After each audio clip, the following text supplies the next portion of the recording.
Buenos días. Hoy vamos a presentar el tema factores de riesgo y enfermedad cardiovascular y vamos a intentar hacerlo desde una perspectiva de cómo a través del ejercicio y la actividad física se pueden utilizar para mejorar el curso de estos factores de riesgo. Vamos a definir entonces qué son los factores de riesgo de enfermedad cardiovascular. Son condiciones, conductas o estilos de vida o situaciones que exponen a un mayor riesgo de presentar una enfermedad. En este caso hablaremos de las enfermedades cardiovasculares. El riesgo cardiovascular entonces es la probabilidad que tiene una persona de sufrir una enfermedad cardiovascular, es decir, un infarto de miocardio. Vamos a definir el término infarto como la necrosis o muerte de una parte de un tejido por déficit de perfusión sanguínea, por isquemia. Esto lleva a un déficit del aporte de oxígeno a los tejidos y por lo tanto una disminución de la formación de ATP, que es la energía necesaria para que la célula realice sus procesos metabólicos. Por otro lado también puede provocar hemorragias cerebrales o embolias o la formación de trombos que se forma a partir de un coágulo que migra y puede impactar obstruyendo, digamos, a distancia una arteria y disminuir la irrigación de ese tejido. Desde el punto de vista de la detección clínica de los factores de riesgo de enfermedad cardiovascular o de la enfermedad misma, se procede a un examen clínico, una entrevista que incluye una anamnesis, un interrogatorio del paciente para ver antecedentes personales y familiares. Luego se procede a un examen físico que incluye obviamente la auscultación de los ruidos cardíacos, la palpación de pulsos periféricos y la toma de la presión arterial. También se continúa ese examen con la realización de un electrocardiograma de reposo en 12 derivaciones, que es muy útil para detectar cualquier patología, y se puede seguir ese examen con la realización de una prueba ergométrica graduada o ergometría. Esto es una evaluación de intensidad creciente que se realiza en una bicicleta ergométrica o en una cinta, donde se va registrando en periodos sucesivos la presión arterial y el electrocardiograma en esfuerzo, hasta el agotamiento o hasta la presencia de síntomas. Y también se puede acompañar este estudio con una valoración del consumo de oxígeno, que es un dato adicional importante para la evaluación del paciente. Un nivel superior de complejidad implica, digamos, la realización de un ecocardiograma para ver la estructura del corazón, es decir, las cavidades, las aurículas, los ventrículos, las válvulas, etc. Y un ecodoppler que pone de manifiesto la funcionalidad del corazón, es decir, la perfusión, la eyección, el pasaje de sangre a través de cavidades, de válvulas, etc. Otro nivel de análisis más complejo, si surge alguna patología o dudas de las evaluaciones anteriores, se puede acceder a un procedimiento denominado SPECT o cámara gamma, donde se inyecta al paciente una dosis de un material de baja radioactividad que tiene afinidad por los sitios bien perfundidos del miocardio. Entonces, en el estudio que se hace en reposo y también en ejercicio, se pueden ver iluminadas, digamos, desde distintos cortes, las distintas porciones del corazón para detectar si hay alguna patología. En caso de que estos estudios den alguna señal de irregularidad o sospecha, se puede proceder a un estudio más complejo, que es un estudio invasivo, que se denomina cinecoronariografía, que implica la intervención con un catéter con un material de contraste para evaluar el estado del árbol arterial. Bueno, es muy importante destacar que los factores de riesgo contribuyen en mayor o menor grado a la iniciación, promoción o potenciación, así como a que se precipite un evento que determina la llamada cardiopatía isquémica. ¿Y qué significa isquémica? Es la falta de aporte de sangre, por lo tanto de oxígeno y nutrientes, para la síntesis de ATP en un tejido. Lo importante es que el accionar de todos estos factores de riesgo ocurre de manera silenciosa y durante el transcurso de décadas, y es destacable el hecho de que se puede modificar el curso del desarrollo, es decir, se puede prevenir la aparición de la cardiopatía isquémica. Acá tenemos un esquemita de una arteria. Esta es la arteria con la luz que está ocupado por una placa. Acá se ve también en el dibujo en la parte superior a la derecha, donde la placa de ateroma, formada por colesterol y otros lípidos y células inflamatorias, ocupan parte de la luz y restringen el flujo de sangre. Esa placa está rodeada por un tejido que en determinadas condiciones de hiperflujo se puede desprender y formar un coágulo, lo cual determina el proceso denominado tromboembolismo, es decir, ese coágulo que migra forma un trombo y obstruye a distancia, provocando, digamos, una falta de aporte de oxígeno al tejido, tanto sea cardíaco como cerebral, y la posibilidad de provocar un infarto o necrosis. Acá vemos un estudio de cinecoronariografía donde se ve la perfusión del corazón a través del método de cateterismo. Esta es la imagen cardíaca. Esta es la coronaria, que se divide en dos ramas, la derecha hacia abajo y la izquierda, donde la izquierda a su vez se divide en la circunfleja y la descendente anterior, y la coronaria, en este caso, que es la que irriga la parte posterior del tabique y la parte basal del corazón, muestra, donde se indica la flecha, un territorio de, probablemente por una placa de hipoperfusión.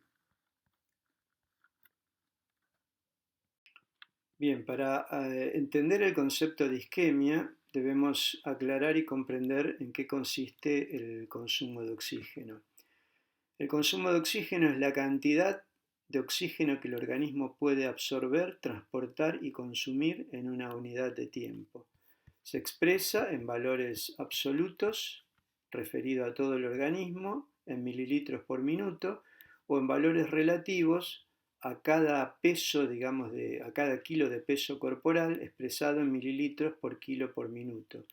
La finalidad del consumo de oxígeno es proveer de oxígeno a las mitocondrias para la formación de ATP, adenosíntrifosfato, como fuente de energía.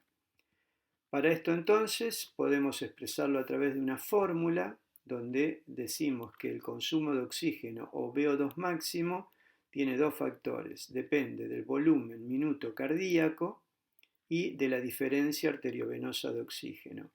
¿En qué consiste el volumen minuto cardíaco? Es el producto del volumen sistólico, es decir, la sangre que sale del corazón en cada sístole, en cada eyección, en cada latido, multiplicado por la frecuencia cardíaca. Ese es un factor central, y en tanto el factor periférico del consumo de oxígeno o diferencia arteriovenosa depende de distintos factores. Por ejemplo, la concentración de hemoglobina en la sangre, la disociación o la capacidad de cesión del oxígeno de la hemoglobina a los tejidos, que a su vez depende de la presión de oxígeno del ambiente, la presión de dióxido de carbono, el pH y el metabolismo glucolítico, donde el 2,3-DPG o el 2,3-difosfoglicerato es un indicador de la velocidad de ese metabolismo glucolítico.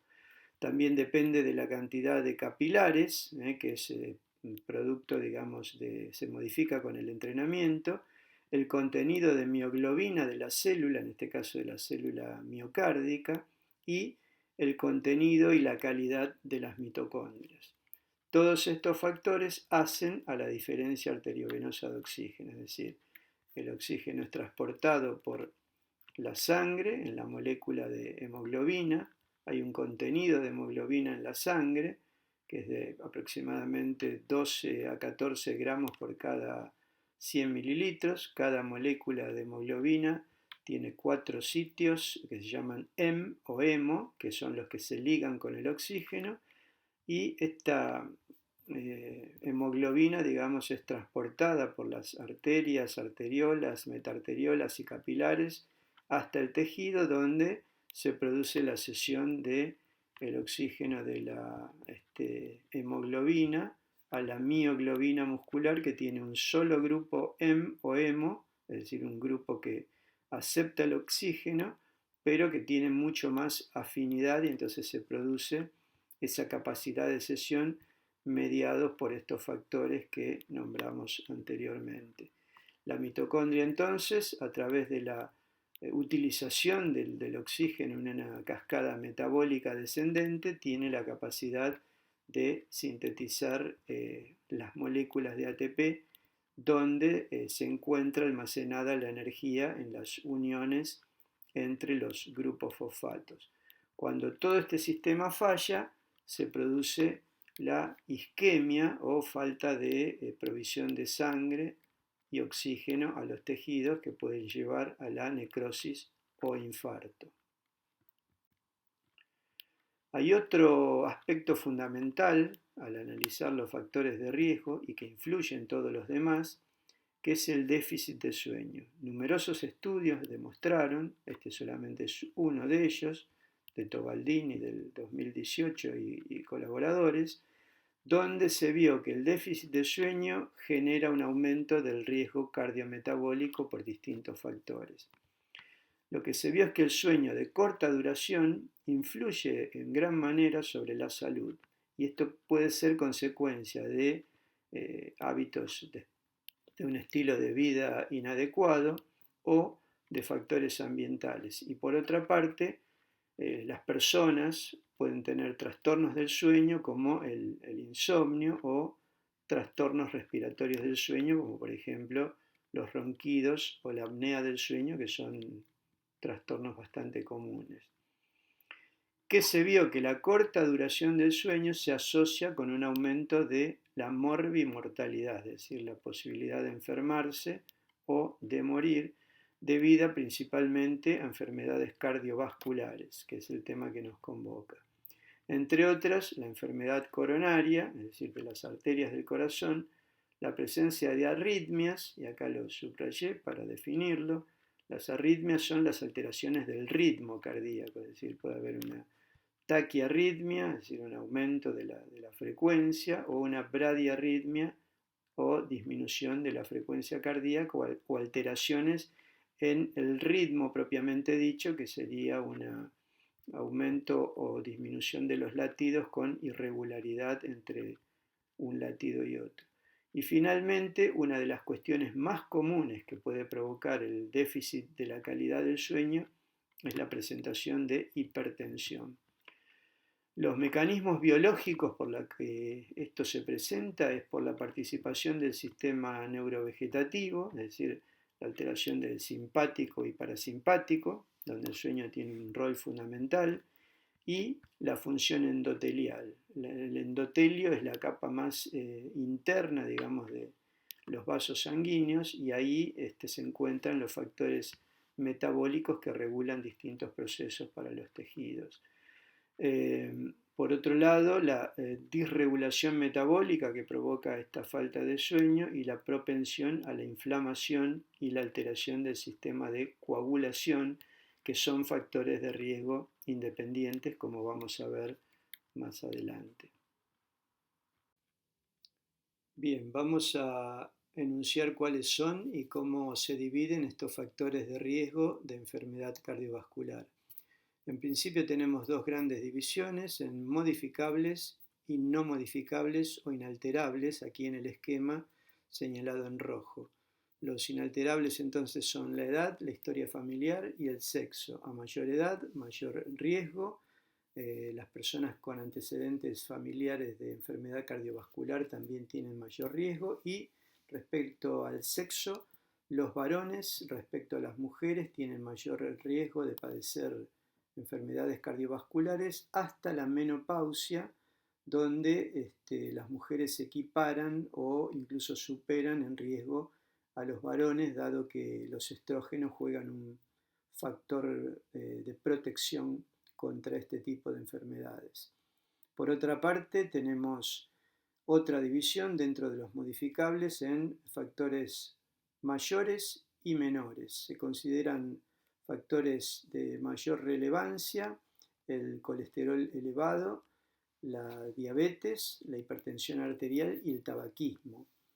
En cuanto a los factores menores, se consideran el sedentarismo, la inactividad física, la presencia de estrés que altera distintos aspectos del metabolismo y acelera los procesos de formación y desarrollo de las enfermedades cardiovasculares y la precipitación de los eventos, como hablamos anteriormente, la obesidad y el sobrepeso y los trastornos de alimentación que pueden llevar a esta condición, lo mismo que a las del colesterol elevado y otras grasas sanguíneas. En cuanto a los nuevos factores de riesgo, se han definido más recientemente otros factores como los proinflamatorios, acá señalados en letra amarilla, son todas aquellas cuestiones que promueven un aumento de la inflamación en el organismo. Por ejemplo, la grasa corporal es un grado bajo de inflamación que promueve efectos perjudiciales contra el organismo. Y hay otros factores. Por ejemplo, se ha visto que factores infecciosos como virus y bacterias pueden también promover la aparición y la formación de las placas de ateroma, incluso se han encontrado residuos de estos componentes dentro de la placa. Y finalmente, un nuevo factor que describiremos un poco más en detalle adelante son los factores que favorecen la coagulación, es decir, cualquier cosa que acelere la posibilidad de formar coágulos o trombosis también es un factor de riesgo cardiovascular importante. Por otra parte, el déficit de sueño, como hablamos anteriormente, en numerosas investigaciones muestra que algunos de estos factores se pueden acelerar o potenciar. Esto es así ya que el déficit de sueño influye en la manifestación de diabetes, favorece también los procesos proinflamatorios, el déficit de sueño también genera aumento de la presión arterial, es decir, favorece la hipertensión, genera una alteración del metabolismo que lleva al aumento del estrés, tensión psicológica, provoca también trastornos de la alimentación, ya que desregula los elementos que generan el control de la saciedad y del apetito, es decir, un grupo de hormonas como la grelina y la leptina, que a su vez influyen sobre el peso corporal y la obesidad. Así que, llegado hasta aquí, vamos a hacer una pequeña pausa para luego seguir con factores de riesgo en una segunda parte. Nos vemos en la clase siguiente.